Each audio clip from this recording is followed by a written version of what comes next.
Hello guys, welcome to Folktales, where interesting stories are told. If you're new here, don't forget to like this video, subscribe to the channel, share with your friends, and of course, drop your thoughts in the comment section below. Your voice matters here. Everyone who knew Zina Okoye envied her marriage. Kamal was the man every woman prayed for, a good-looking architect with a calm voice, gentleman manners, and an uncanny ability to remember the little things. Whether it was the way he always rubbed Zina's shoulders after a long day, or how he surprised her with flowers, just because Kamal made love look easy. People often joke that their love story should be turned into a movie, and for a long time, Zina believed it too. They lived in a cozy duplex in a quiet neighborhood in Lekki. Zina, a self-employed interior decorator, worked from home while Kamal went to his office daily. They'd been married 6 years, and while they hadn't had children yet, their bond seemed unshakable. Kamal handled most of their finances, paying bills and managing their joint account. Zina didn't mind. She trusted him completely. That's what love meant, right? But love has a strange way of testing the depth of that trust. It started with small things. Receipts from places she didn't recognize. Debit alerts she didn't remember approving. She brushed them off at first, even laughed once, saying, "Maybe you're spoiling me in my sleep." Kamal had simply smiled, kissed her forehead, and changed the subject. Then one morning, while paying for a project material online, her card declined. Confused, Zina logged into their joint bank app for the first time in months, and her heart stuttered. The balance was far lower than expected. Several large withdrawals had been made over the past few weeks. Some transactions were tagged with vague labels like consultancy or fitness. Zina blinked, feeling heat crawl up her neck. Her breathing quickened. She was not the type to snoop, but something inside her stirred. That inner voice, the one she'd silenced many times, was now screaming. She called Kamal immediately, asking about the withdrawals. He chuckled softly. "Oh that? Don't worry, babe. I moved some money around for a project I'm working on. You'll love it when it's done." His voice was steady, too steady, that kind of calm that made her stomach churn. That night, she couldn't sleep. She lay beside him in bed, listening to his even breathing, watching the soft rise and fall of his chest. Zina was no fool. Her instincts had never failed her before. Something was off. The next morning, she began to pay attention. Kamal had changed. His cologne recently. He was going to the gym more. He bought new clothes, expensive ones he claimed were gifts from clients. His phone was suddenly face down every time they were together, and he stepped outside for calls more often than usual. Still, Zina said nothing. She needed more than gut feelings. She needed proof. She started small. She watched. She noted the times he left home and when he returned. She found the exact gym he claimed to go to and called them up, pretending to be his assistant. The woman who answered politely told her, "Oh, Mr. Kamal comes in once or twice a week, but he always comes in with Miss Brielle." "Miss who?" Zina's voice cracked. "Miss Brielle, the tall lady with the long braids. Everyone knows her. She's an influencer from Miami. Very fit." Zina thanked her and hung up, hands shaking. Her head spun as she looked up Brielle's name on Instagram. There she was, Brielle Davis. Blue check verified. Over 300K followers. Her page was filled with gym selfies, luxury cars, and flashy designer clothes. Zina scrolled through the posts, her heart breaking with each click. And there it was, one particular video of Brielle stepping out of a white Tesla, laughing.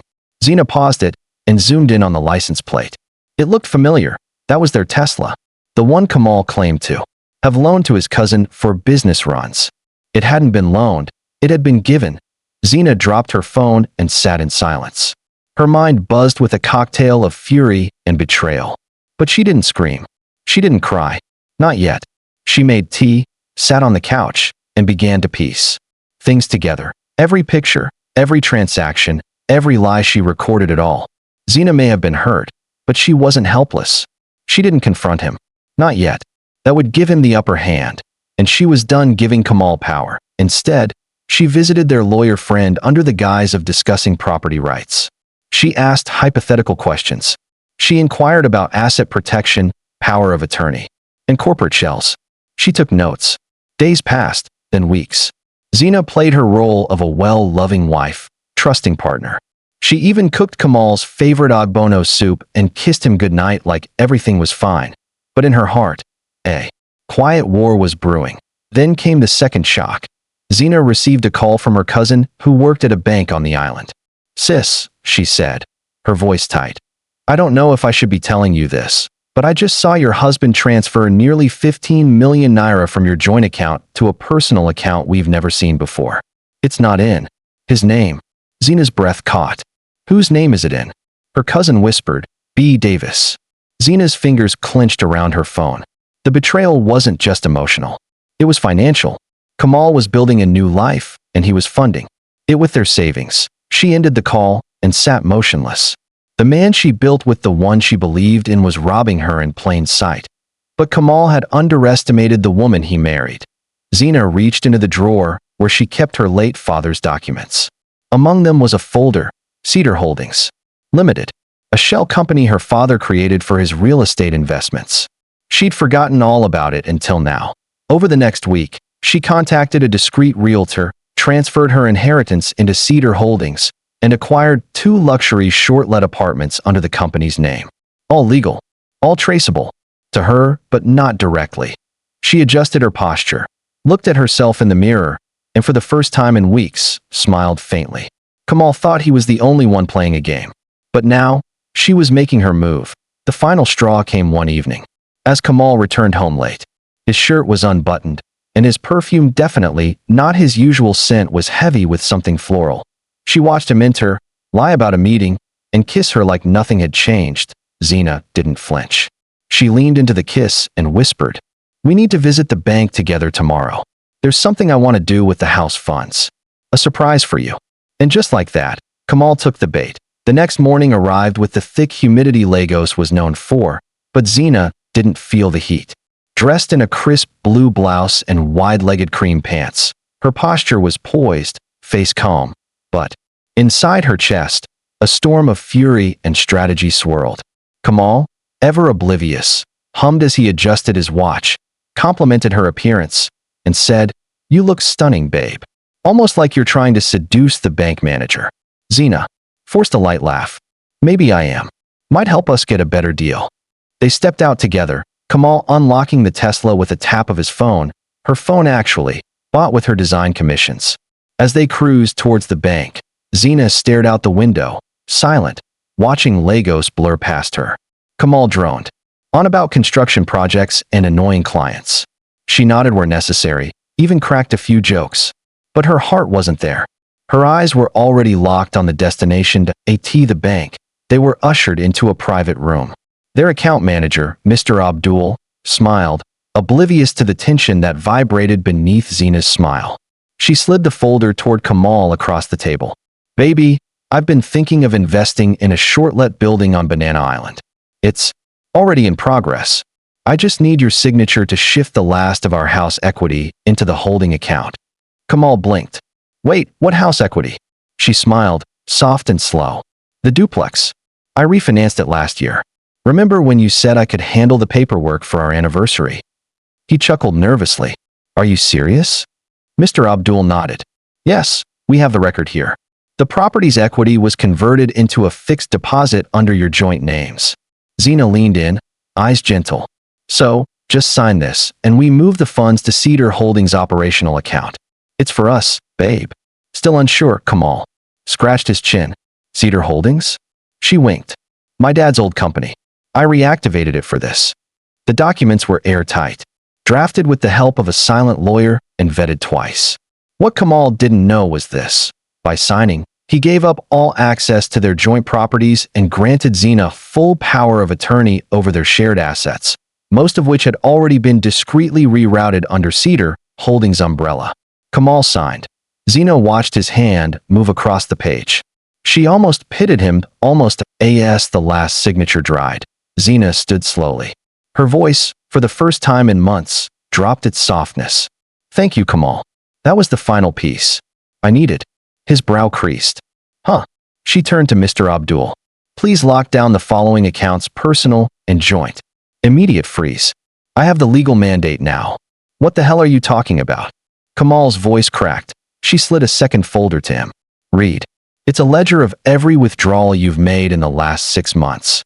Every gift to your girlfriend. Every lie." Mr. Abdul's eyes widened. Sir, these transactions, this is serious.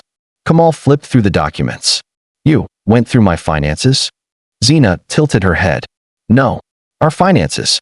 You made them my business when you used our money to fund your affair. His face turned red. You had no right. Oh, but I did, she said, voice low but steady. Just like you had no right giving Brielle our car. Or buying her that flat in Parkview. Oh, and FYI, she's not even American. She's from Warri. Miami is just a backdrop. The room was silent. Zina didn't wait for him to explode. She stood, grabbed her bag, and smiled at Mr. Abdul. Kindly ensure that no new transactions go through without my signed approval. As of this morning, Kamal is no longer authorized. Mr. Abdul nodded slowly. Understood. As she walked out of the bank, the sun hit her face. It was the first time in weeks that she didn't feel trapped. The sky was still heavy, but she felt light. That evening, Kamal returned home like a thundercloud. He burst into their bedroom, yelling, "How could you do that? You embarrassed me in front of my banker. You froze my accounts." Zina sat calmly on the bed, a glass of Zobo in her hand. You froze our marriage first, Kamal. You froze it the moment you decided I was an investment to be drained. He stepped closer. I'll fix this. You're overreacting. It's just money. It's our money. And you gave it to someone else without blinking. She stood, looking him dead in the eye. You took my kindness for weakness. For the next week, the house was a battlefield of silence. Kamal tried everything, guilt, gaslighting, even fake apologies. But Zina was done. She watched him unravel bit by bit. His charm wilted. His phone buzzed constantly, and one night, Zina caught a glimpse Brielle was sending furious voice notes. Curiosity piqued. Zina used the one thing Kamal never thought she'd notice, his laptop. He'd left it open, and inside was a trove of files. Photos of him and Brielle, financial statements, even an Airbnb business plan. But what shocked her most was a secret email. Brielle wants out at protonmail.com. Brielle had begun threatening to expose Kamal if he didn't give her a stake in his company. In one email, she wrote, "I'm not your secret forever. If I go down, you go down too. Don't play with me." Zina laughed quietly. So this was his prize. The next morning, she left him a simple note on the table. You chose chaos. Now you're stuck with it. She moved out that day. The apartment she relocated to was one of the short lets she'd bought under Cedar Holdings. Clean, modern, peaceful. No memories haunted the walls. Just quiet. 1 week later, Kamal showed up. He was unshaven, eyes sunken, his voice desperate. Zina, please. I messed up. She left me. She blocked me. And now I can't access anything. The IRS sent me a letter. They're investigating a $60,000 offshore transaction I didn't make. Zina didn't even blink. You should call your lawyer. Or better yet, hers. He knelt. Zina, please. I have nothing. She raised an eyebrow. That makes two of us. Or, it used to. The look on his face was a cocktail of shame and realization. For the first time, he saw her not the soft-spoken wife, not the easy target. He saw Zina for what she truly was, a force. I don't know who I am without you, he whispered. She smiled sadly. You should have thought of that before giving her everything. That night, Zina looked at herself in the mirror. Gone were the days of crying behind closed doors. She had no interest in revenge anymore, just peace. The quiet power of walking away richer, wiser, and finally unafraid. The next day, she called her lawyer and finalized the property titles under Cedar Holdings. She moved funds to her new account separate from everything tied to Kamal. She was finally free, and she was now a millionaire. The morning after Kamal's breakdown at her apartment, Zina walked into the Cedar Holdings office like a CEO walking into her kingdom. The receptionist, a young man with starstruck eyes, stood when he saw her. Good morning, Ma. Mr. Fola has been waiting for you. She nodded. Thank you, Deo. The office, located in a quiet, glass-paneled building in Ikoyi, smelled of jasmine and fresh ambition. The world outside was loud with chaos and heartbreak, but inside these walls, Zina was something else, calm, measured, focused. Gone was the woman who once shrunk herself for love. Fola, her legal and business consultant, stood as she entered his glass-walled office. Zina, he greeted warmly. Everything's in motion. The tenants in your Lekki short lets are settled. Rent's been paid 6 months up front. She sat and exhaled. And the property in Osapa? Registered under cedar. Completely. Clean. Nobody can trace it to you unless they have access to the corporate structure, and even then, we've layered it with enough firewall to make it invisible to any nosy ex-husbands. Zena chuckled, shaking her head. I didn't even plan to get this far. Not at first. Fola leaned forward, folding his fingers together. You didn't plan it, but you adapted. That's what people don't realize. Power isn't always loud. Sometimes, it's a quiet woman saving screenshots and filing deeds. Zena stared out the window, lost in thought. Do you know what hurts me the most? She said slowly. It's not even that Kamal cheated. It's that he planned it. Like I was a stepping stone. A financial phase he needed to pass through before getting to the better version of his life. She paused. But joke's on him. I had a better life. The pain still came in waves, but they were lighter now. Instead of crashing over her like thunder, they tapped gently, reminding her to stay alert. She'd spent the last 5 years building a future with Kamal, but now, she was building a future despite him. Later that day, Zena stopped by a small cafe in Victoria Island. She needed space to breathe and think. She opened her laptop and began mapping out the next phase of Cedar Holdings. Mid-luxury rentals for single women starting over. It felt poetic. Yes, she sipped her smoothie. A soft notification popped on her screen. A message from Brielle? Yes, Brielle. Zena blinked. It was an Instagram DM. I don't expect you to reply. But if you ever want to know what he told me about you, I'll tell you. I think you deserve that.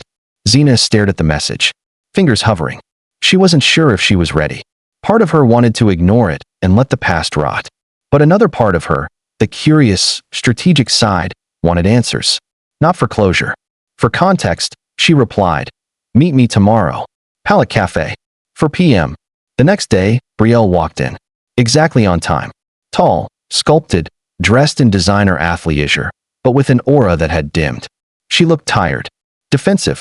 Not the arrogant goddess Zena had seen online. I thought you'd slap me, Brielle said, sliding into the seat across from her. I considered it, Zena replied with a tight smile. But I decided to hear you out instead. Brielle sighed.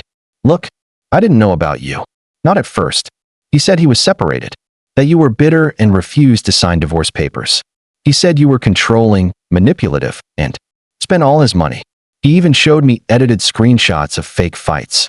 Zena said nothing. Her jaw clenched, but her eyes didn't flinch. I believed him, Brielle continued. I mean, he was charming, you know? He made me feel like he was saving me from loneliness. Said we'd move to the States together. Start a gym chain. He promised me a ring. Zena stared. And the money? Brielle looked down. I was stupid. He told me he was liquidating his assets. I didn't ask questions. The Tesla, the apartment, the clothes. I thought it was all from his business. I didn't know it was your joint account until recently. There was a long silence between them. Brielle swallowed. I left him 2 weeks ago when he tried to convince me to apply for a loan in my name. I ran. Zena leaned back. And now you're here. I don't want anything from you, Brielle said. I just needed to clear my conscience. He lied to both of us. Zena nodded slowly. He did. They didn't become friends. They didn't hug or laugh. But there was something oddly powerful about the meeting of two women, deceived by the same man, now sitting across from each other like survivors of a collapsed building. That night, Zena lit a candle in her apartment and pulled out an old photo album. Pictures from her wedding day.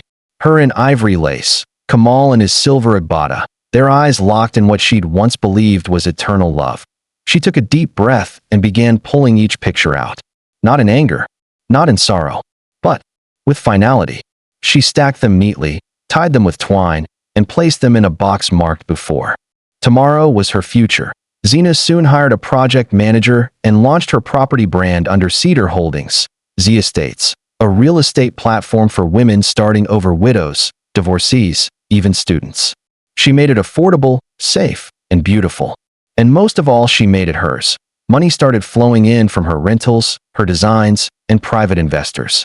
She went from quietly managing a marriage to confidently managing multiple properties across Lekki, Aja, and even Surulere. Her story started making waves on blogs, not the scandal part, but the transformation. Anonymous Lagos woman turns heartbreak into $1 million real estate brand. Kamal saw the articles. He texted, "So you're a boss chick now. You never wanted to support me like this when we were together." She ignored it. 2 days later. "Zena, I'm sorry. I was confused. You're the only woman who ever really saw me. Please let's talk." She didn't respond. A week later. "My accounts are frozen again. Please, just tell them I'm clean." Still, silence. Zena knew he was spiraling. Her cousin at the bank confirmed Kamal had been red flagged by financial authorities after Brielle filed a complaint accusing him of financial coercion. He was being investigated for fraudulent asset movement. Everything he had taken, he now had to answer for. She, however, had nothing to answer to. She'd stayed quiet, played fair, walked the legal road, and protected herself. And now, she is $2 million richer. Zena never forgot the exact sound of Kamal's voice when she presented the ledger at the bank, the sharp intake of breath, the tremor in his throat, the choking silence that followed. But what truly replayed in her mind like a song on loop was that moment he realized he'd lost not just control, but leverage. That everything he thought he had hidden, she had already unearthed, documented, and legally weaponized. She didn't just expose him. She outplayed him. The trap wasn't laid in one day. It was a slow, methodical build. Each legal question she'd asked, each seemingly innocent signature she'd requested, every call she made to ensure her inheritance was sealed tightly inside. Cedar Holdings. Zena had played a game of chess while Kamal thought they were still tossing dice, and the bank was only part one of her masterstroke. Shortly after their confrontation, Kamal moved out of their Lekki home. Not voluntarily, Zena had filed an emergency order with her lawyer that restricted his access to all joint properties pending court review. When the bailiff delivered the document to his office, Kamal's entire staff heard the argument that followed. Zena received a voice note from a mutual friend that evening. "Girl," Kamal nearly broke the table in the meeting room. He was ranting about being set up by his wife, and said, "Even Brielle's gone now. What did you do to that man?" She replied with a simple voice note, "I left." Meanwhile, she wasn't sitting idle. Zena had hired a forensic accountant to examine the full depth of Kamal's financial activities over the past 12 months. What they uncovered made her sick. There were multiple accounts opened in the names of fake companies, all linked to Brielle. Several large transfers routed through shadowy platforms. Worse, Kamal had attempted to secure a second mortgage against their Lekki property without her consent. She brought the evidence straight to her lawyer. "I want everything locked down," she said. Every property, every naira he thought was his. By the time Kamal received a letter from the Economic and Financial Crimes Commission, EFCC, Zena had already given a private interview to a legal blogger about how women could protect themselves financially in marriages. It went viral. The video didn't name Kamal directly, but the timeline, the luxury gifts, and even the shell companies were detailed enough for anyone who knew the story to recognize the inspiration. The comments exploded with stories from other women cheated, stolen from, silenced. Zena read every single one. And she replied to almost all of them. Kamal, on the other hand, was flailing. His architectural firm lost 3 major clients in 1 month due to internal scandal. Brielle had filed her own report to protect herself and was now working on rebranding as a wellness advocate in Abuja. The Tesla had been repossessed by the bank. The apartment furnished by Zena's money was sealed off during an investigation into its ownership. Kamal was unraveling faster than he could repair. One rainy evening, Zena received a knock on her apartment door. It was him. He looked nothing like the man she had married. His clothes were mismatched. His shoes, once polished daily, were worn, and his eyes were hollow. "Zena," he whispered. I have nowhere to go." She didn't let him in. "Kamal," she said calmly, "I begged you. For years, I begged you to love me with your hands open, not with your hands taken. I trusted you with my heart and my bank account. You robbed both." "I didn't mean you meant to," she interrupted. "You knew what you were doing with every gift you gave her. Every lie you told me. Every night you came home and kissed me after being with someone else." Rain spilled from the sky in thick, impatient drops. Kamal stood in it, shivering, desperate. "Lost, please," he said, tears forming now. "Don't let them take everything from me." Zena's voice didn't shake. "You already took everything from me. The only difference is, I rebuilt." She closed the door gently. The next morning, Her lawyer called with an update. We've officially frozen the Parkview apartment and the 2 shell accounts. His company assets are next. He'll need to account for every unverified dollar that moved under his name in the last 8 months. Zena nodded slowly. And the FCC? They're moving forward. Fast. She didn't smile. She didn't dance, but her hands felt steady. For the first time in months. Still, Zena was not out for revenge. She didn't wish Kamal jail time. She didn't even want him to suffer. She wanted him to see the version of her that emerged when love was stripped away and only dignity remained. And he saw it. Everywhere he looked, billboards started going up. Z Estate's new campaign. Start over, start strong. A short video played online showing a woman quietly folding up old photos and opening the doors to a new apartment with her name on the lease. No fanfare, just quiet strength. Kamal saw it on Instagram and cried. She knew because he sent her a message. That ad. That was you, wasn't it? She didn't reply. Later that week, her cousin from the bank called. Zena, guess what? What? Kamal came in today trying to plead for an account review. Said he wants to start again.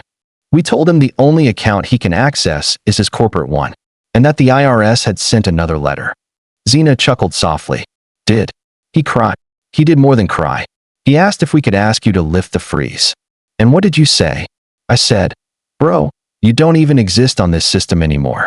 She erased you. That night, Zena sat on her balcony, sipping chamomile tea. The city lights of Lagos blinked below her like tiny stars. She could still hear Kamal's voice, sometimes apologizing, lying, and seducing. But it no longer broke her. Now it just reminded her of how far she'd come. People often think silence is a weakness, but sometimes silence is a strategy. Zena had waited, watched, planned, and then acted, all without raising her voice. It was almost poetic, the way life circled back to Kamal. While Zena moved gracefully through business meetings, sipping herbal tea in air-conditioned boardrooms, and posing for soft-lit brand photo shoots, Kamal stood in courtrooms sweating through old suits, scrambling to explain money trails he could no longer remember. What started as ego-fueled deception had spiraled into public disgrace. Zena didn't gloat. She simply watched it all unfold quietly, thoughtfully. The newspapers called it the Cedar Switch, a clever play on words highlighting how a woman outmaneuvered her cheating husband by flipping the script on their shared wealth. Articles went viral. Female-focused investment clubs invited Zena to speak. Women whispered her name in hair salons and waiting rooms like a war song. But Zena remained grounded. She didn't want to be a celebrity. She wanted to be free. It had been 6 months since she'd left the marriage. Her home office now overlooked the ocean, and her mornings began with gratitude journaling and strategic calls with partners in Abuja and Johannesburg.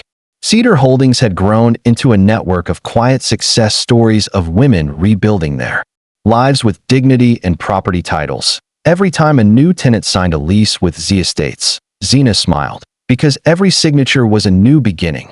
Meanwhile, Kamal was falling faster than anyone expected. The FCC had built a convincing case. A chunk of the fraudulent transactions had been linked to his firm, and Brielle, desperate to save her brand, had handed over a folder of audio recordings and screenshots that sealed the deal.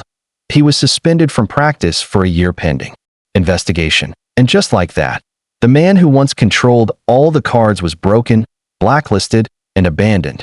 Zena was eating lunch with her cousin when she received the last message she would ever get from Kamal. They've seized my office. My car too. Everything's gone. Just wanted to say, you were the best thing that ever happened to me. I was too stupid to see it. I'm sorry, Zena. For everything. She stared at the message for a moment, then deleted it. Closure didn't come wrapped in apologies or regretful text. It came in quiet moments like seeing her name on business registration papers. Like opening her banking app and seeing numbers Kamal once claimed she wasn't smart enough to earn. Like watching her new tenants decorate their apartments with joy and hope. It came when she looked in the mirror and finally saw herself as enough. Not because of Kamal, but in spite of him. 3 weeks later, Zena stood in front of a full auditorium. A real estate summit had invited her to give a keynote titled Reclaiming Power, What No One Teaches Women About Wealth. As she spoke, her voice was calm, but her words were electric. The room hung on every sentence, not because she was a polished speaker, but because she was truth in motion. I didn't fight for revenge, she said toward the end. I fought for my voice, for my right to exist in my own story, not as a footnote in a man's journey, but as the author of my own. Tears rolled down their faces. Hands clapped. Hearts opened. That night, she got home, kicked off her heels, and poured herself a glass of red wine. Her phone buzzed with congratulations and new partnership offers. But the best message came from a stranger. Thank you, Zena. Because of your story, I pulled my savings out of a toxic marriage and started again. I just moved into a Z Estates flat yesterday. My kids smiled today for the first time in weeks. Thank you. Zena pressed her hand over her heart. This was it. This was why. She stepped out onto her balcony. Lagos buzzed below, soft and distant. The air was warm. Somewhere, in another part of the city, Kamal was probably still trying to figure out how it all slipped through his fingers. But Zena didn't think of him anymore. Not with hate. Not with love. Not even with pity. She had given him enough. Now she gave it to herself. She had walked away with dignity, strategy, and peace. And oh yes, she walked away with $2 million. But the real victory? Zena walked away whole. Moral lesson. Sometimes the strongest thing a woman can do is walk away without screaming. Zena's journey shows us that love should never cost your dignity, and silence isn't a weakness in its strategy. Protect your heart, but protect your future too. You don't have to crumble just because something breaks. You can rebuild smarter, stronger, and on your own terms. So if you're watching this and feeling stuck, know this. You've got the power. You've got the right. And most importantly, you've got this. If this story moved you, don't forget to like the video, subscribe to the channel, share with your friends, comment your key takeaways or life lessons below. Thank you for watching Folktales.